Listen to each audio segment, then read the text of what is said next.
Chapter 41. There were clouds in the sky on the way home, so I couldn't see the Milky Way. I said, "I'm sorry," because Father had to come to the police station, which was a bad thing. He said, "It's okay." I said, "I didn't kill the dog," and he said, "I know." Then he said, "Christopher, you have to stay out of trouble, okay?" I said, "I didn't know I was going to get into trouble. I like Wellington, and I went to say hello to him, but I didn't know that someone had killed him." And Father said, "Just try and keep your nose out of other people's business." I thought for a little and I said, "I'm going to find out who killed Wellington." And Father said, "Were you listening to what I was saying, Christopher?" And I said, "Yes, I was listening to what you were saying. But when someone gets murdered, you have to find out who did it so they can be punished." And he said, "It's a bloody dog, Christopher, a bloody dog." And I said, "I think dogs are important too." And he said, "Leave it." And I said, "I wonder if the police will find out who killed him and punish the person." Then Father banged the steering wheel with his fist, and the car weaved a little bit across the dotted line in the middle of the road, and he shouted, "I said to leave it, for God's sake." I could tell that he was angry because he was shouting, and I didn't want to make him more angry, so I didn't say anything else until we got home. When we came in through the front door, I went into the kitchen and got a carrot for Toby, and I went upstairs and I shut the door of my room, and I let Toby out and I gave him the carrot. Then I turned my computer on and played 76 games of Minesweeper and did the expert version in 102 seconds, which was only 3 seconds off my best time, which was 99 seconds. At 2:07 a.m., I decided that I wanted a drink of orange squash before I brushed my teeth and got into bed. So I went downstairs to the kitchen. Father was sitting on the sofa watching snooker on the television and drinking scotch. There were tears coming out of his eyes. And I said, "Are you sad about Wellington?" He looked at me for a long time and sucked air in through his nose, and then he said, "Yes, Christopher, you could say that. You could very well say that." I decided to leave him alone because when I am sad, I want to be left alone. So I didn't say anything else. I just went to the kitchen and made my orange squash and took it back upstairs to my room. 43. Mother died 2 years ago. I came home from school one day and no one answered the door. So I went and found the secret key that would keep under a flower pot behind the kitchen door. I let myself into the house and carried on making the Airfix Sherman tank model I was building. An hour and a half later, Father came home from work. He runs a business and he does heating maintenance and boiler repair with a man called Rodri, who was his employee. He knocked on the door of my room and opened it and asked whether I had seen Mother. I said that I hadn't seen her, and he went downstairs and started making some phone calls. I did not hear what he said. Then he came up to my room and said he had to go out for a while, and he wasn't sure how long he would be. He said that if I needed anything, I should call him on his mobile phone. He was away for 2.5 hours. When he came back, I went downstairs. He was sitting in the kitchen, staring out of the back window down the garden to the pond, the corrugated iron fence, and the top of the tower of the church on Manstead Street, which looks like a castle because it's Norman. Father said, "I'm afraid you won't be seeing your mother for a while." He didn't look at me when he said this. He kept on looking through the window. Usually people look at you when they're talking to you. I know that they're working out what I'm thinking, but I can't tell what they're thinking. It's like being in a room with a one-way mirror in a spy film. But this was nice, having Father speak to me, but not look at me. And I said, "Why not?" He waited for a very long time. Then he said, "Your mother has had to go into the hospital." "Can we visit her?" I asked, because I like hospitals. I like the uniforms and the machines. Father said, "No." And I said, "Why can't we?" And he said, "She needs rest. She needs to be on her own." And I asked, "Is it a psychiatric hospital?"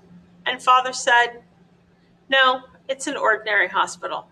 She has a problem with her heart." And I said, "We will need to take food to her," because I knew that food in hospital was not very good. David from school, he went into a hospital to have an operation on his leg to make his calf muscle longer so he could walk better. And he hated the food, so his mother used to take meals in every day. Father waited for a long time and said, I'll take some into her during the day when you're at school. I'll give it to the doctors and they can give it to your mom, okay? And I said, but you can't cook. Father put his hands over his face and said, Christopher, look, I'll buy some ready-made stuff from Marks and Spencer's and take those in. She likes those. And I said I would make her a get well card because that's what you do for people when they're in the hospital. Father said he would take it the next day. Chapter 47. In the bus on the way to school next morning, we passed 4 red cars in a row, which meant that it was a good day. So I decided not to be sad about Wellington. Mr. Jevons, the psychologist at the school, once asked me why 4 red cars in a row made it a good day, and 3 red cars in a row made it a quite good day, and 5 red cars in a row made it a super good day, and why 4 yellow cars in a row made it a black day, which is a day when I don't speak to anyone and sit on my own reading books and don't eat my lunch and take no risks. He said I was clearly a very logical person, so he was surprised that I should think like this because it wasn't very logical. I said that I like things to be in a nice order, and one way of things being in a nice order was to be logical, especially if those things were numbers or an argument. But there are other ways of putting things in a nice order, and that is why I had good days and black days. And I said that some people who worked in an office came out of their house in the mornings and saw that the sun was shining and it made them feel happy. Or they saw that it was raining and it made them feel sad. But the only difference was the weather. And if they worked in an office, the weather didn't have anything to do with whether they had a good day or a bad day. I said that when Father got up in the morning, he always put his trousers on before he put his socks on. And it wasn't logical, but he always did it that way because he liked things in a nice order too. And whenever he went upstairs, he went up 2 at a time, always starting with his right foot. Mr. Jevons said that I was a very clever boy. I said that I wasn't clever. I was just noticing how things were. And that wasn't clever. That's just being observant. Being clever is when you looked at how things were and used the evidence to work out something new, like the universe expanding, or who committed a murder, or if you could see someone's name and you give each letter a value from 1 to 26, A equals 1, B equals 2, etc.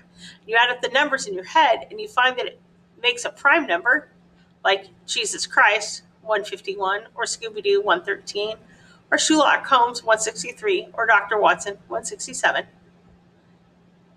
Mr. Jevons asked me whether this made me feel safe, having things always in a nice order, and I said that it did.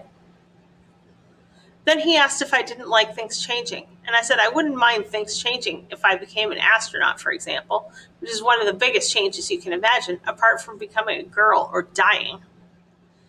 He asked whether I wanted to become an astronaut, and I said I did. He said it was very difficult to become an astronaut. I said that I knew. You had to become an officer in the Air Force, and you had to take lots of orders, be prepared to kill other human beings, and I said I couldn't take orders. Also, I didn't have 20/20 vision, which is what you needed to be a pilot. But I said that you could still want something that is very unlikely to happen. Terry, who's the older brother of Francis, who's at the school, and I would only ever get a job, said I would only ever get a job collecting supermarket trolleys or cleaning out donkey shit at an animal sanctuary. And they didn't let spazzers drive rockets that cost billions of pounds. When I told this to Father, he said that Terry was jealous of my being cleverer than him, which is a stupid thing to think because we weren't in a competition. But Terry is stupid, so quodarat demonstrandum, which is Latin for which is the thing that was going to be proved, which means thus it is proved. I'm not a spazzer, which means spastic, not like Francis, who is a spazzer, and even though I probably won't become an astronaut, I'm going to go to university and study mathematics or physics and mathematics, which is a joint honor school, because I like mathematics and physics and I'm very good at them. But Terry won't go to university. Father says Terry is most likely to end up in prison. Terry has a tattoo on his arm of a heart shaped with a knife through the middle of it. But this is what is called a digression, and now I'm going to go back to the fact that it was a good day. Because it was a good day, I decided that I would try to find out who killed Wellington, because a good day is a day for projects and planning things. When I said this to Siobhan, she said, well, we're meant to be writing stories today, so why don't you write about finding Wellington and going to the police station? And that's when I started writing this. And Siobhan said that she would be able to help with the spelling and the grammar and the footnotes.